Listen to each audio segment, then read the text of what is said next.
In physical optics and transport theory, the Berer-Lambert law, also known as Beer's law, the Lambert-Beer law, or the Berer-Lambert-Bouguer law relates the attenuation of light to the properties of the material through which one substance like light, neutrons or host rarefied gases is traveling.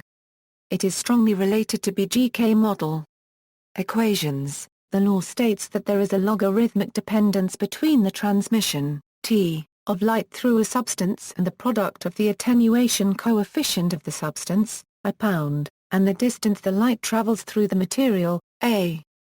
The attenuation coefficient can, in turn, be written as a product of either an absorptivity of the attenuator, I micron, and the concentration C of attenuating species in the material, or a total cross-section, I florin, and the density N of attenuators.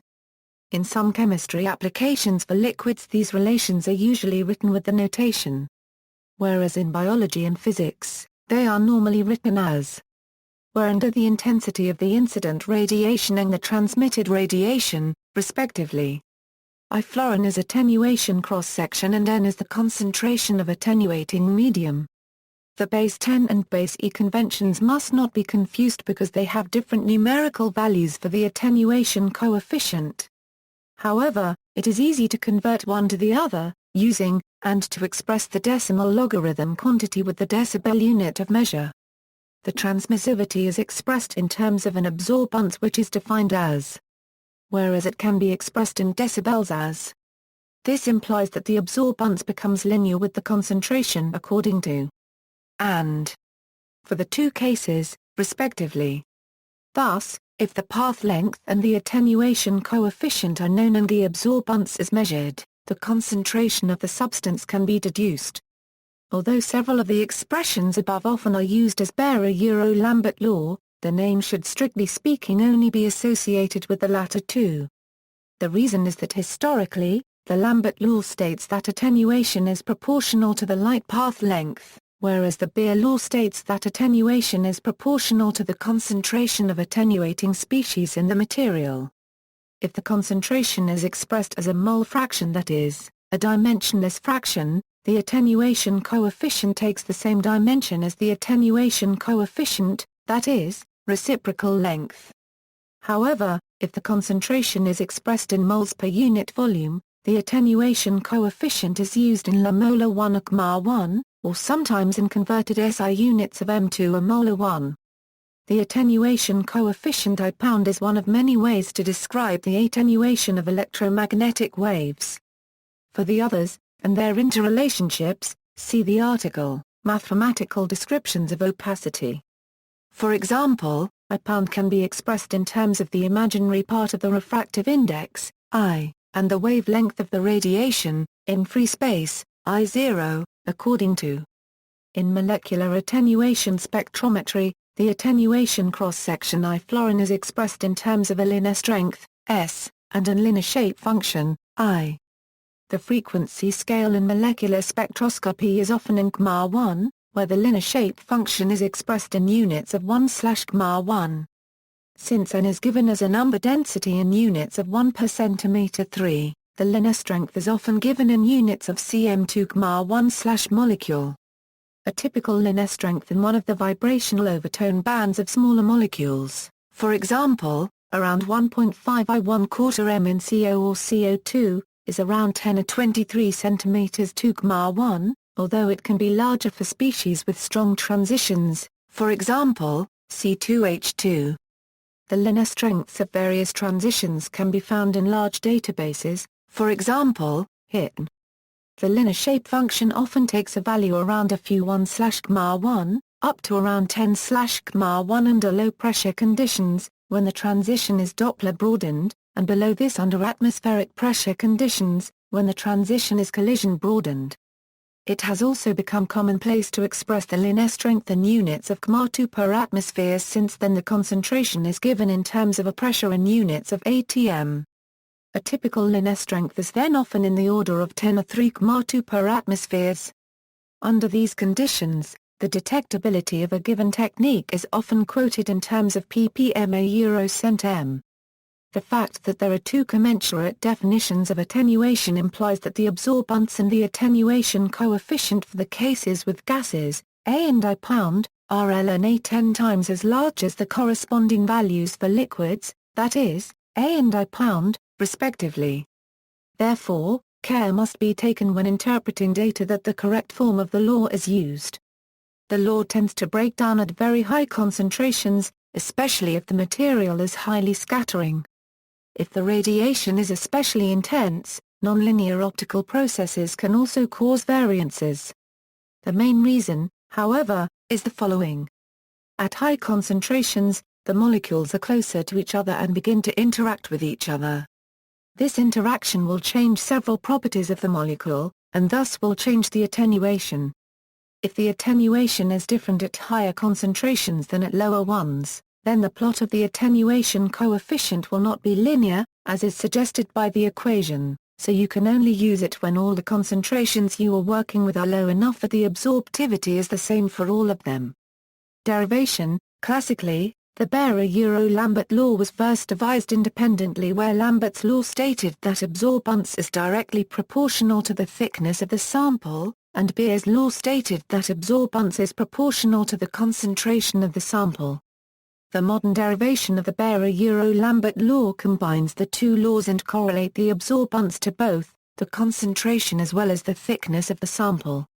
In concept, the derivation of the Beer-Lambert law is straightforward. Divide the attenuating sample into thin slices that are perpendicular to the beam of light.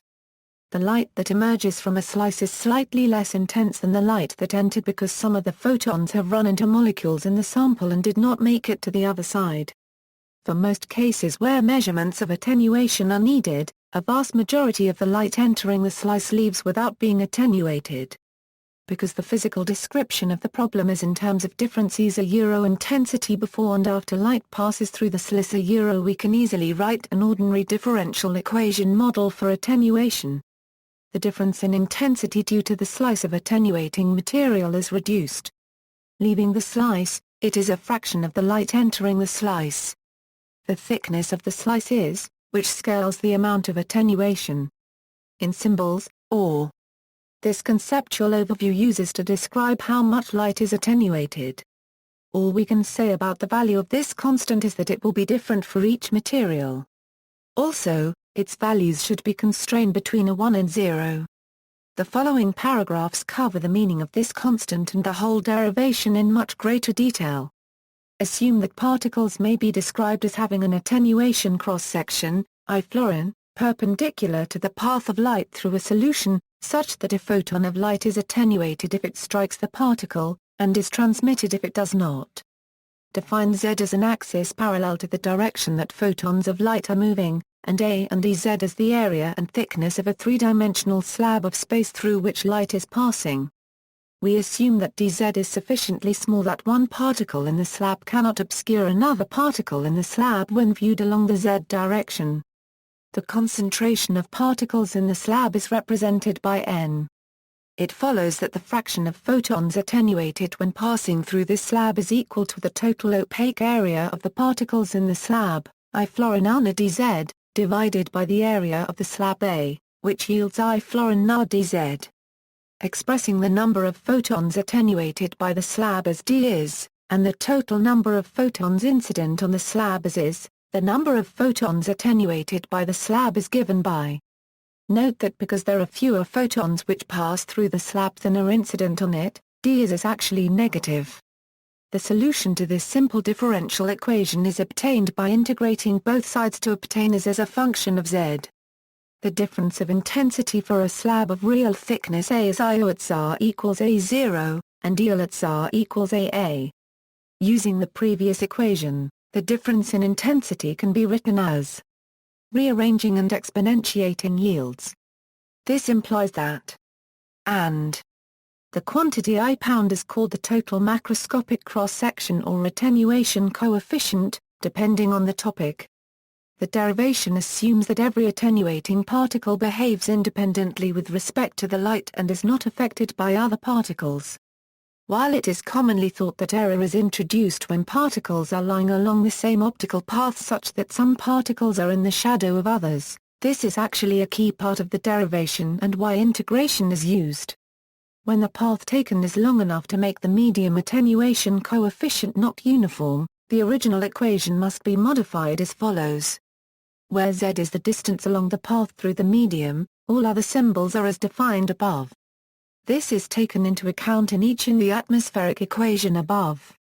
Deviations from Lambert law. Under certain conditions Lambert law fails to maintain a linear relationship between attenuation and concentration of analyte. These deviations are classified into three categories: real fundamental deviations due to the limitations of the law itself. Chemical deviations observed due to specific chemical species of the sample which is being analyzed. Instrument deviations which occur due to how the attenuation measurements are made. Prerequisites: there are at least 6 conditions that need to be fulfilled in order for unregistered trademark S law to be valid. These are: the attenuators must act independently of each other. The attenuating medium must be homogeneous in the interaction volume. The attenuating medium must not scatter the radiation no turbidity, unless this is accounted for as for example in DOAS. The incident radiation must consist of parallel rays, each traversing the same length in the absorbing medium. The incident radiation should preferably be monochromatic, or have at least a width that is narrower than that of the attenuating transition. Otherwise a spectrometer as detector for the intensity is needed instead of a photodiode which has not a selective wavelength dependence. And, the incident flux must not influence the atoms or molecules. It should only act as a non-invasive probe of the species under study. In particular, this implies that the light should not cause optical saturation or optical pumping, since such effects will deplete the lower level and possibly give rise to stimulated emission. If any of these conditions are not fulfilled, there will be deviations from unregistered trademark S law. Chemical analysis: Beer's law can be applied to the analysis of a mixture by spectrophotometry, without the need for extensive pre-processing of the sample. An example is the determination of bilirubin in blood plasma samples. The spectrum of pure bilirubin is known, so the molar attenuation coefficient is known. Measurements are made at one wavelength that is nearly unique for bilirubin and at a second wavelength in order to correct for possible interferences. The concentration is given by chi equals a correctida/ai micron. For a more complicated example, consider a mixture in solution containing 2 components at concentrations C1 and C2. The absorbance at any wavelength, I is, for unit path length, given by. Therefore, measurements at 2 wavelengths yields 2 equations in 2 unknowns and will suffice to determine the concentration C1 and C2 as long as the molar absorbances of the 2 components, I micron 1 and I micron 2 are known at both wavelengths. This two-system equation can be solved using Cramer's rule. In practice it is better to use linear least squares to determine the 2 concentrations from measurements made at more than 2 wavelengths. Mixtures containing more than 2 components can be analyzed in the same way, using a minimum of n wavelengths for a mixture containing n components. The law is used widely in infrared spectroscopy and near-infrared spectroscopy for analysis of polymer degradation and oxidation. The carbonyl group attenuation at about 6 micrometers can be detected quite easily, and degree of oxidation of the polymer calculated. Lambert law in the atmosphere. This law is also applied to describe the attenuation of solar or stellar radiation as it travels through the atmosphere. In this case, there is scattering of radiation as well as absorption. The Lambert law for the atmosphere is usually written where each is the optical depth whose subscript identifies the source of the absorption or scattering it describes, refers to aerosols, are uniformly mixed gases and molecular oxygen which only absorb, is nitrogen dioxide, mainly due to urban pollution, are effects due to Raman scattering in the atmosphere, is water vapor absorption, is ozone, is Rayleigh scattering from molecular oxygen and nitrogen. The selection of the attenuators which have to be considered depends on the wavelength range and can include various other compounds. This can include tetraoxygen, HONO, formaldehyde, glyoxal, a series of halogen radicals and others. Is the optical mass or air mass factor, a term approximately equal to, where is the observed object's zenith angle? This equation can be used to retrieve the aerosol optical thickness, which is necessary for the correction of satellite images and also important in accounting for the role of aerosols in climate. History: the law was discovered by Pierre Bouguer before 1729. It is often attributed to Johann Heinrich Lambert, who cited Bouguer's essai Doctique sur la gradation de la lumière and even quoted from it in his Photometria in 1760. Much later, Auguste Beer extended the exponential attenuation law in 1852 to include the concentration of solutions and the attenuation coefficient. See also. References. External links: Beer-Lambert Law Calculator, Beer-Lambert Law Simpler Explanation.